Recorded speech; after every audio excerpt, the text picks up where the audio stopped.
Subscribe करें और देखें एक दिल दहला देने वाली हॉरर स्टोरी। बिना घबराए बेल आइकॉन प्रेस करना ना भूलें।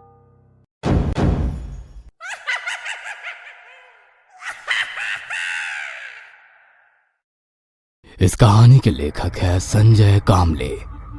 रात के 12:30 बज गए थे। करण और विक्रम फिल्म देखकर अपनी बाइक से घर के लिए निकले। उनका घर शहर से काफी दूर था।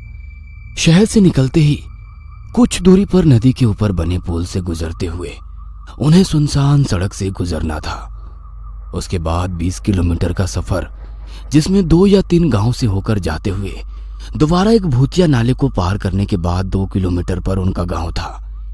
पर यह जितना कहने को आसान है, उससे भी ज्यादा डरावना है। दोनों का सफर आराम से कट रहा था। फिल्म में देखी हुई बातें, हीरो हीरोइन की लव स्टोरी, मारधाड़ और फिर हैप्पी एंडिंग के बारे में दोनों बातें करने में मशगूल थे। उनका गांव अभी काफी दूर था। बाइक की पिछली सीट पर बैठे विक्रम ने कहा, भाई उस भूतिया नाले से गाड़ी जरा तेज चलाना। क्यों, क्या हुआ? अरे अब ये भी मुझे बताना पड़ेगा। अब गाड़ी भगाने को तू बोल रहा है, इसके लिए तुझे तो बताना पड़ेगा ना। मतलब तुम्हारे घर वालों ने या तुम्हारे दादा दादी ने कुछ भी नहीं बताया? क्या नहीं बताया? ज्यादा नाटक मत कर। आसपास के 10 गांव के लोगों को पता है और तू अनजान बनने का नाटक कर रहा है। वैसे इस बारे में हम कल सुबह बात करेंगे यार। अभी घर चलते हैं, ठीक है? अरे कल किसने देखा है? और वैसे भी एक भले आदमी ने कहा है, कल करे सो आज कर, आज करे सो अभी। इसलिए तू अभी मुझे बताना क्या बात है।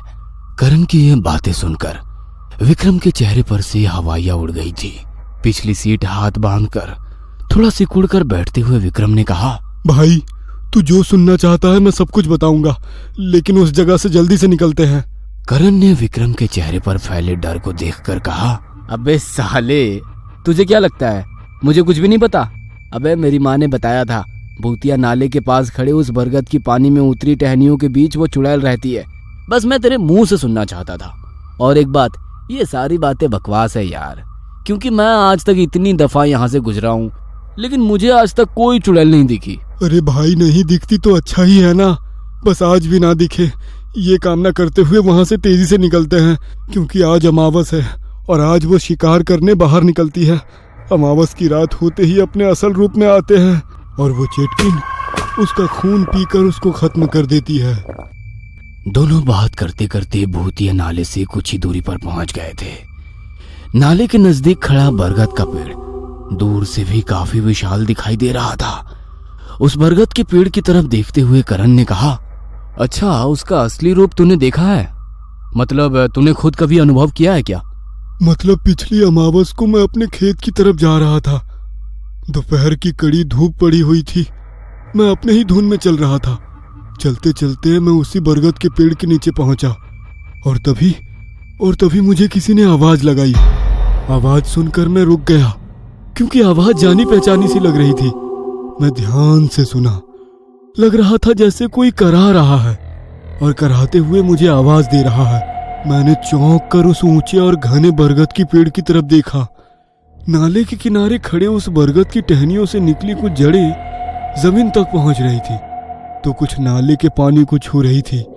हवा के हल्के झोंके से वो धीरे धीरे हिलती नजर आ रही थी, मानो उन जड़ों के बीच कोई मौजूद है जो मुझे घूर घूर कर देख रहा है। डर के कारण मेरा गला सूख गया था और दोबारा वही आवाज मैंने सुनी।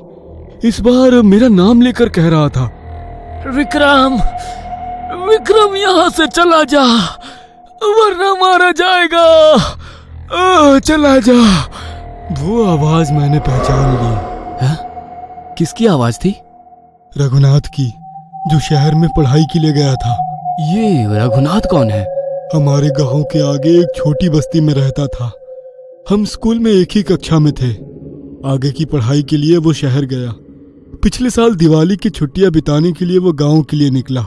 वो गांव आने वाली आखिरी एसटी थी, जो रात 10 बजे पहुंचती थी। गांव से कुछ ही दूर गाड़ी का टायर पंचर होने की वजह से रघुनाथ को गांव से थोड़ी दूर उतरना पड़ा। चलते चलते वो भूतिया नाले के पास पहुंचा। तभी बरगद के पेड़ के पास उसे एक औरत खड़ी दिखाई दी, जो रघुनाथ को मदद के लिए पुकार रही थी। शायद वो औरत भी उसी की तरह एसटी से उतरी होगी, ये सोचकर वो उस औरत की मदद करने लगा। पर जैसे ही रघुनाथ उसके पास जाता, वो औरत उस जगह से दूर नजर आती। वो दोबारा उसी जगह गया, पर वो औरत फिर दूर नजर आई। ऐसा करते वो बरगद के पेड़ के पास पहुंचा और वो औरत एकदम से गायब हो गई। रात का समय होने की वजह से वहां काफी सन्नाटा पसरा हुआ था। रघुनाथ ने चारों ओर नजरें घुमाकर उस औरत को ढूंढा कि तभी एक चीख की तरह औरत की हंसी उस सन्नाटे को चीरती हुई उसके कानों पर पड़ी। कुछ दिन गांव में अच्छे से रहा और फिर शहर चला गया, पर एक दिन अचानक वो हॉस्टल से गायब हो गया। लोगों ने खूब ढूंढा, पर महीनों बाद भी उसका कोई अता पता नहीं। मुझे यकीन है उस चेटकिन ने ही रघुनाथ को मार डाला होगा। फिर क्या हुआ? फिर क्या होना था, उस कड़ी धूप में भी मेरा बदन सिहर उठा। मैं जोर से वहां से भागकर सीधे घर पहुंचा। मेरी हालत देख माँ और बाबा दोनों घबरा गए। मैंने सारी हकीकत उनको बताई। बाबा ने मेरे माथे पर भभूत लगाई और माँ ने उस जगह से ना जाने की हिदायत दी। ना जाने की हिदायत दी? वो क्यों? माँ ने कहा वहां बरगद के पेड़ पर एक चेटकिन यानी कि चुड़ैल रहती है। वो अपना शिकार चुनती है और उस पर हावी होती है। 1 महीने के भीतर ही जिस दिन शिकार करना होता है, उस दिन वो शिकार कैसे भी करके उस चेटकिन के इलाके में दाखिल होता है और वो चेटकिन उसका खून पीकर उसको खत्म कर देती है। क्या यार, इतना अच्छा मौका मिला था उस चुड़ैल को देखने का। वैसे यार, ये चुड़ैल खूबसूरत होती है क्या? अगर होती है तो मैं जरूर मिलना चाहूंगा ऐसे ही चुड़ैल से। करण के मुंह से निकलते हुए शब्द के साथ ही उसकी गाड़ी एकदम से बंद हो गई और गाड़ी की स्पीड कम होते होते उस नाले पर जाकर रुकी जहां से विक्रम जल्द से जल्द निकलना चाहता था। गाड़ी नाले के ऊपर बने लकड़ी के पुल पर खड़ी थी। पुल के नीचे से बहने वाली पानी की धीमी आवाज रात के सन्नाटे में साफ सुनाई दे रही थी। उस कच्ची सड़क के दोनों तरफ छोटी मोटी झाड़ियों के बीच कुछ जुगनू हवा में मंडराते नजर आ रहे थे। पिछली सीट पर बैठे विक्रम ने करण से कहा, भाई जल्दी से गाड़ी शुरू कर, मुझे बहुत डर लग रहा है। विक्रम की डरी सहमी आवाज सुनकर करण ने कहा, अरे शुरू तो कर रहा हूँ, पता नहीं क्या हुआ है। पेट्रोल भी है, अचानक इसे क्या हो गया है। लगता है ये भी चुड़ैल से मिलना चाहती है। इतना कहकर करण ठहाके मार के हंसने लगा कि तभी विक्रम डरी सहमी आवाज में बोला, भाई तूने वो आवाज सुनी? किसकी आवाज? और दोनों चुपचाप उस आवाज को सुनने की कोशिश करने लगे। रात के उस गहरे सन्नाटे में से आवाज आ रही थी, एक अजीब सी आवाज, लकड़ी को नाखून से कुरेदने की आवाज। पर वो आवाज कहां से आ रही है ये दोनों को भी समझ नहीं आ रहा था। अब वो आवाज धीरे धीरे तेज होने लगी। डर के कारण विक्रम का तो गला सूख गया था। तभी ना चाहते हुए भी विक्रम की नजर नाले के किनारे कुछ दूरी पर खड़े उस बरगद के पेड़ पर गई। वह बड़ा सा वृक्ष रात के अंधेरे में किसी राक्षस की तरह लग रहा था। उसने झट से अपनी नजरें उस पेड़ पर से हटाई और सामने सड़क की ओर देखा, पर सामने वाला नजारा देखकर सन्न रह गया। वह अकेला उस पुल के ऊपर खड़ा था। ना करण वहां पर था, ना उसकी वहां पर बाइक थी। डर के कारण उसकी आवाज उसके गले के अंदर ही अटक कर रह गई। उसे पता था कि अब वो उस चुड़ैल के चंगुल में फंस चुका है और यहां से निकलने का कोई रास्ता नहीं है। उसने मन में ठान लिया कि वो गांव जाने वाली उस सड़क पर तेजी से दौड़ते हुए निकलेगा। तभी उसे किसी के घसीटने की आवाज आने लगी।